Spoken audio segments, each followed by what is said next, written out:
तो इस कहानी में फ्यूचर टाइम दिखाया जाता है जब दुनिया की आबादी बहुत ज्यादा बढ़ जाने के बाद इंसानों ने दुनिया को छोड़कर बहुत से और प्लैनेट्स पर रहना शुरू कर दिया। मूवी के स्टार्ट होते ही हमें इंडी से मिलवाया जाता है जो बताती है कि अर्थ पर मेरे डैड एक मिलिट्री ऑफिसर हुआ करते थे, एक एयर कैप्टन थे, लेकिन एक मिशन के दौरान उनकी छोटी सी गलती की वजह से उनका पूरा क्रू मारा गया। उन पर इल्जाम लगा कि मिशन के दौरान उन्होंने ड्रग्स की हुई थी जिसकी वजह से उनका मिशन फेल हो गया। लेकिन क्योंकि ये बात प्रूफ करने के लिए मिलिट्री के पास सॉलिड एविडेंस नहीं थे तो इसीलिए इंडी के डैड यानी कीन को कोई सजा नहीं हुई, बस इन्हें जॉब से निकाल दिया गया। लेकिन कीन अभी भी अपने आप को जिम्मेदार मानता था उस एक्सीडेंट का जिसके चलते वो डिप्रेशन में चला गया और अल्कोहलिक बन गया। उसकी इस आदत ने उसकी वाइफ को भी उससे छीन लिया। फिर कुछ टाइम बाद कीन को एक नई जॉब की ऑफर हुई एक्सॉन नामी एक कंपनी से, जिसके लिए उसे अर्थ छोड़कर एक दूसरे प्लेनेट पे जाना था। इस नए प्लेनेट पर उसे अपनी स्पेसशिप को मैनेज करना था और साथ ही कंपनी के बड़े बड़े मामलात भी देखने थे। ये कंपनी इस प्लेनेट को इंसानों के लिए रहने के काबिल बनाना चाहती है, जिसके लिए वो इसी प्लेनेट का रॉ मटेरियल इस्तेमाल कर रहे थे और यहाँ पर काम करने के लिए दुनिया से मुजरिमों को लाया गया था। इंडी और कीन इस टाइम एक स्पेसक्राफ्ट में इस प्लेनेट का विजिट कर रहे थे जब इंडी अपने डैड से कहती है मॉम को लगता है कि आपने ये जॉब इसलिए एक्सेप्ट की क्योंकि आप अर्थ वाली सारी प्रॉब्लम से भागना चाहते हैं। ये सुनकर उसका मूड थोड़ा खराब तो हुआ पर उसने इंडी को फील नहीं करवाया। फिर वो इंडी को लेकर अपने एयरक्राफ्ट से उतरा और इंडी को गन शूटिंग सिखाई। वो इंडी के साथ अच्छा वक्त गुजारना चाहता था जिसके कुछ ही देर बाद ये दोनों यहाँ से निकल गए। जाते हुए इन्होंने एक्सॉन कंपनी के बनाए बहुत से बंकर से खाने का सामान लिया और फिर कीन ने इंडी को इस प्लैनेट के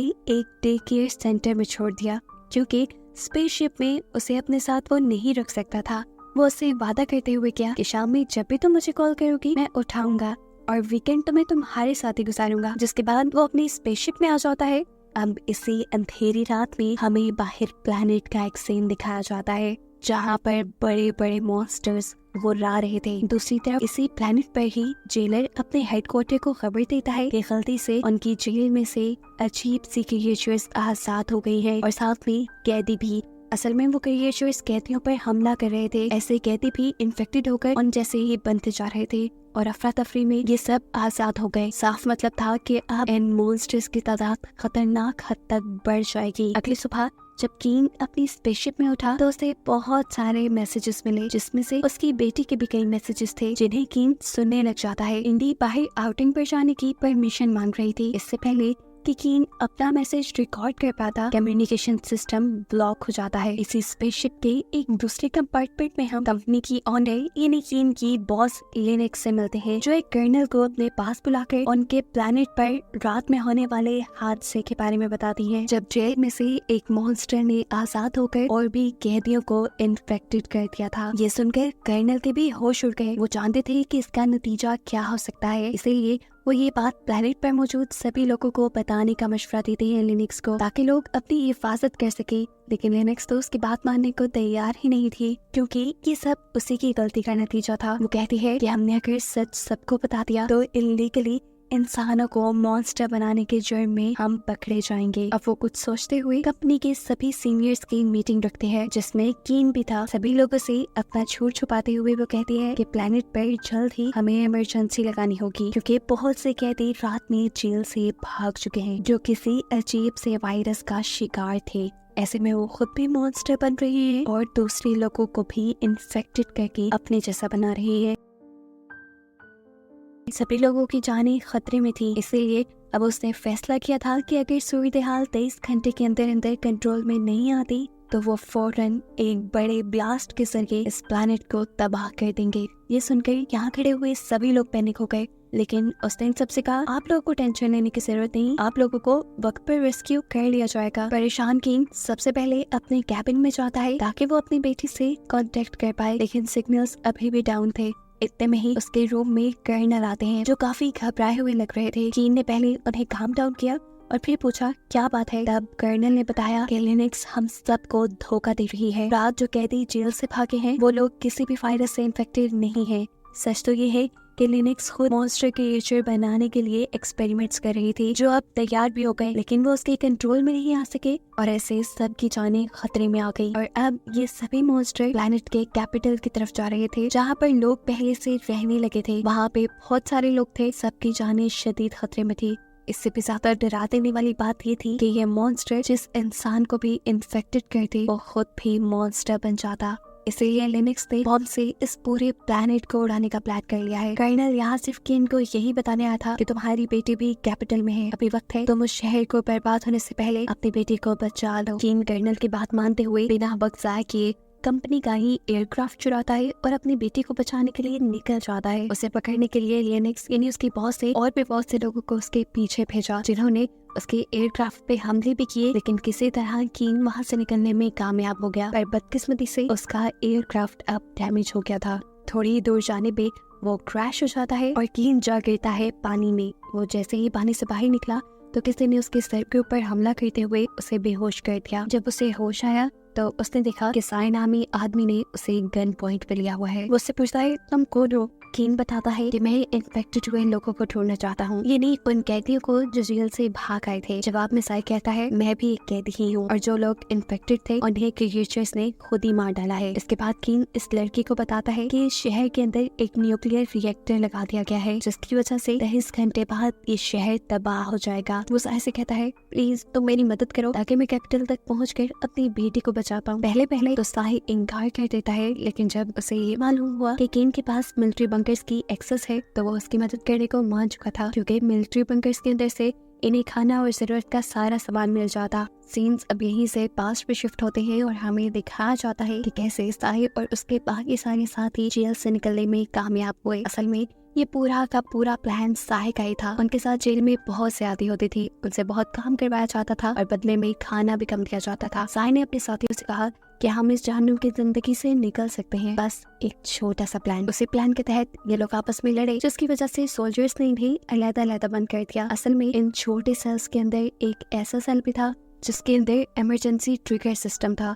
ये बात वो जानता था और बस वो वहीं तक पहुंचना चाहता था। उस ट्रिगर सिस्टम तक पहुंचने के लिए ये जरूरी था कि हम उन सारे सेल्स को फिल कर देते। इसीलिए हम सब लड़े और सबको ही वो छोटे छोटे सेल्स में बंद कर दिया गया। ये सब करना इतना भी आसान नहीं था। साई ने जब दूसरे लोगों से लड़ाई की थी तब दूसरे लोगों ने उसे इतना मारा था कि वो बिल्कुल मरने के करीब हो गया था और फिर उसे एक ऐसे सेल में बंद किया गया जिस सेल के अंदर हमेशा लेजर लाइट चलती रहती थी और वो सेल हमेशा घूमता रहता था। एक मिनट भी वहाँ सुकून का नहीं था। खैर कहानी दोबारा प्रेजेंट में आती है, जहाँ साई कीन को लेकर एक क्लब में आया। असल में कैपिटल सिटी तक पहुंचने के लिए इन्हें एक बस चाहिए थी जो इलीगली इन्हें यहीं से मिल सकती थी। बस के बारे में पूछने पर यहाँ का अटेंडेंट एक कपल की तरफ इशारा करता है जो इस टाइम नशे में धुत थे। इनको देखते ही इनके मुंह से निकलता है डेंजरस। उसे साफ पता था कि ये लोग खतरनाक हैं, लेकिन कोई दूसरा ऑप्शन न होने की वजह से उसके पास जाते हैं और लड़की एकदम से केन के ऊपर ही हमला कर देती है। उसने बहुत ही आराम से इन दोनों को बताया वो बस कैपिटल सिटी तक जाने के लिए उनका साथ चाहता है, इसके बदले वो उनको $2000 देगा। तो इतने सारे पैसों का सुनकर ये लोग भी मान जाते हैं।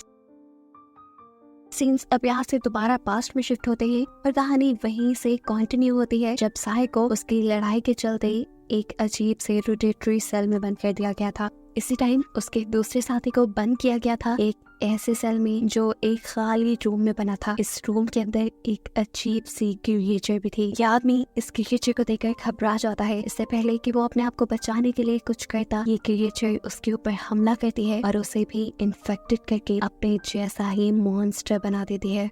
जेल का वार्डन साई के पास जाता है और उसे भी इसी केज के अंदर ले आता है। यहाँ ले जाते हुए वार्डन साई को बता देता है कि कैसे वो क्रिएचर्स दूसरों के ऊपर हमला करती है और उन्हें भी अपने ही जैसी क्रिएचर में बदल देती है। साई कंफ्यूज था कि ये लोग खुद ही इंसानों को मॉन्स्टर क्यों बना रहे हैं। जवाब में वार्डन बताता है कि इस प्लेनेट का एनवायरनमेंट बहुत ही खराब है। एक्सॉन कंपनी इंसानों को ऐसे मॉन्स्टर में इसलिए तब्दील कर रही है ताकि वो ज्यादा ताकतवर होकर हर एनवायरनमेंट में सर्वाइव करने के काबिल हो जाए। ये कहकर वो उसे उस केज में बंद कर देता है। इससे पहले क्या वो क्रिएचर साई के ऊपर भी हमला करके उसे भी एक क्रिएचर में बदल देता, एकदम से कोई इस रूम का दरवाजा खोलता है और क्रिएचर को शूट करके मार देता है। देखने को मिला कि ये साई का ही एक साथी था जिसने साई को बताया कि साई का बनाया प्लान काम कर गया है।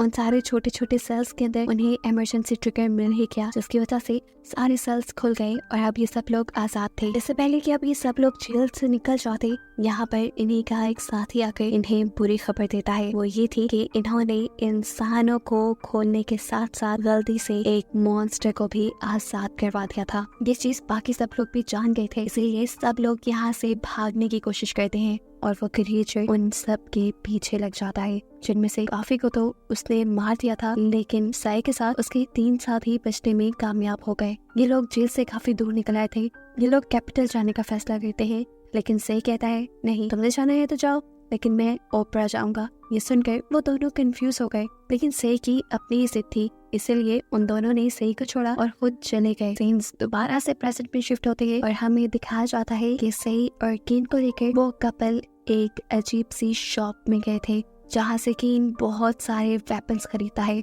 वो भी कैश में। जैसे ही ये लोग वेपन्स लेकर यहाँ से निकलते हैं तो यहाँ पर बहुत ही बड़े बड़े क्रिएचर्स का हमला हो जाता है। यहाँ के जो लोग थे वो अपने बचे कुचे वेपन से उन मॉन्स्टर्स को मारने की कोशिश तो करते हैं, लेकिन पूरी तरह कामयाब नहीं हो पाते, क्योंकि काफी सारे मॉन्स्टर्स को मारने के बाद इनकी गोलियां खत्म हो चुकी थी और फिर बाकी बचे हुए मॉन्स्टर्स ने इन्हें चीर फाड़ कर मार दिया। यहाँ दोबारा हम कीन को देखते हैं, जो कि उस कपल के साथ ड्राइव करते हुए कैपिटल तक पहुँच गए थे। यहाँ हर जगह अफरा तफरी मची हुई थी, लोग इधर उधर भाग रहे थे और वो क्रिएचर्स बुरी तरह इन लोगों के ऊपर हमला कर रहे थे। ये सब लोग अपनी बस को किसी तरह क्रिएचर्स से बचाते हुए उस बिल्डिंग के पास पहुँच जाते हैं जहाँ पर इंडी थी। दोनों कपल अपनी बस के पास रुके थे और गन्स के जरिए क्रिएचर्स को मार रहे थे ताकि कीन का काम आसान हो जाए। कीन जब ऊपर पहुंचता है तो देखता है कि उसकी बेटी की बेबी सिटर मारे जा चुके हैं। ये सब उसे डरा चुका था। उसे लग रहा था कि शायद अब उसने अपनी बेटी को भी खो दिया, लेकिन उसी सेकंड एकदम से अलमारी खुली और उसमें से उसे इंडी सही सलामत मिल गई। इंडी ने अपने आप को बचाने के लिए अलमारी में बंद कर लिया था। इंडी को देखते ही कीन की जान में जान आती है, तो इंडी को गले लगाता है और फिर सही से मिलवाता है, ये कहते हुए कि ये एक अच्छा इंसान है जिसने तुम्हें बचाने में मेरी बहुत मदद की। बाहर वो कपल अभी भी उन मॉन्स्टर्स को मारने की कोशिश कर रहा था, लेकिन उसकी बदकिस्मती कि एक मॉन्स्टर ने उसे देखकर उसके ऊपर हमला कर ही दिया था। कि देखकर उसकी वाइफ परेशान हो जाती है। वो उसे खींचकर बस के अंदर लेकर आई, लेकिन अब ये लड़का जान चुका था कि वो जिंदा नहीं बचेगा। वो अपनी वाइफ को आखिरी बार किस करता है और मर जाता है। दूसरी तरफ बिल्डिंग के अंदर से रे और कीन अपनी बेटी को लेकर निकलने की कोशिश में थे, लेकिन वो देखते हैं कि उनके बाहर जाने के सारे रास्ते मॉन्स्टर्स ने ब्लॉक किए हुए हैं। तभी एकदम से कीन को एक आइडिया आता है। वो उन दोनों को लेकर जाता है छत पे और वहाँ से बस के ऊपर जंप कर देता है। बस की रूफ फॉल से जब ये लोग बस के अंदर आए तो उस आदमी को मारा देखकर इन्हें बहुत दुख हुआ। जल्द ही अब इन्हें यहाँ से बचकर निकलना था। बस ड्राइव करते हुए ये लोग आगे आ गए। अब ये लोग एक मिलिट्री बंकर के पास थे, क्योंकि इन्हें बहुत सा जरूरत का सामान चाहिए था जो मिलिट्री बंकर से ही मिल सकता था। इस चीज की खबर लिनक्स को भी हो जाती है कि एक बस उनके बंकर तक पहुंच रही है, इसलिए वो अपने आदमियों को ऑर्डर देती है कि उस बस को किसी तरह रोको, नहीं तो तबाह कर दो। इस हमले की वजह से ये सब लोग पैनिक हो चुके थे। लैंडिंग के गेट के पास ज्यादा कुछ नहीं था, इसीलिए ये लोग चुपचाप बस के फ्लोर पे लेट जाते हैं ताकि काफी हद तक वो इस हमले से महफूज रह सके। इस हमले के बावजूद भी वो लड़की बस को चलाती रहती है, लेकिन फिर अगला होने वाला हमला इस बस को भी रोक देता है। ये लोग एक बंकर के करीब आ चुके थे। साय ने पीछे मुड़कर देखा तो वो शॉक रह गया ये देखकर कि कीन और वो लड़की दोनों ही मारे जा चुके हैं। ऊपर एयरक्राफ्ट से होने वाले हमले अभी भी रुक नहीं रहे थे। अब साय अपने आप को और इंडी को बचाने के लिए जल्दी से एक केव में ले जाता है। असल में ये केव ही मिलिट्री बंकर थी, उन लोगों का शेल्टर थी।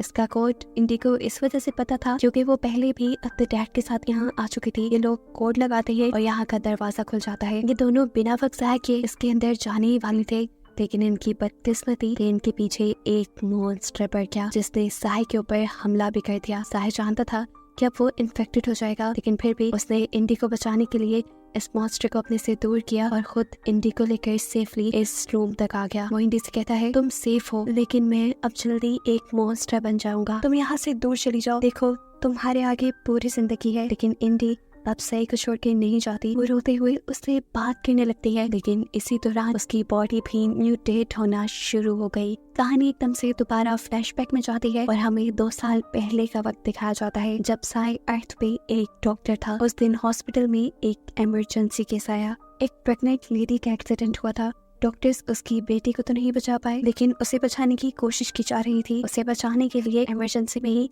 साई को ऑपरेशन थिएटर में बुलाया गया और वहां जाकर उसने देखा कि वो औरत कोई और नहीं बल्कि उसकी वाइफ थी, जिस देखते ही वो इमोशनल हो गया। उसकी वाइफ उसे अपने साथ रहने को कह रही थी। साई भी खड़ा हुआ था, लेकिन फिर उसकी वाइफ ही चली गई, उसकी मौत हो गई। और इस हादसे से साई पूरी तरह टूट गया। वो गुस्से में उस ट्रक ड्राइवर के पास गया जिसने उसकी वाइफ का ये हाल किया था और जाकर उसका मर्डर कर दिया। इसी वजह से वो जेल में था और फिर जेल से उसे इस प्लेनेट पे शिफ्ट कर दिया गया। सीन्स अब दोबारा प्रेजेंट में शिफ्ट होते हैं, जब इस प्लेनेट को उस न्यूक्लियर रिएक्टर से तबाह कर दिया गया है। इस सब के पूरे 2 साल बाद यहाँ एक और टीम आती है, जो टीम उस बंकर को भी चेक करने के लिए उसके पास आती है, जिसके अंदर इंडी और साहिल थे। साहिल इस टाइम कम्प्लीटली एक मॉन्स्टर बन चुका था। एक इन्वेस्टिगेटर को तो वो मार भी देता है, लेकिन फिर एक लेडी को नहीं मारता। हमें मालूम हुआ है कि इस टाइम ये लोग स्पेस सूट पे इसलिए है कि पहले जो ब्लास्ट यहाँ पे हुआ था उसकी वजह से ये प्लेनेट इंसानों के रहने के काबिल नहीं रहा। यहाँ पर जो कोई भी आता है उसे स्पेस सूट पे रहना पड़ता है। बिल्कुल ऐसे ही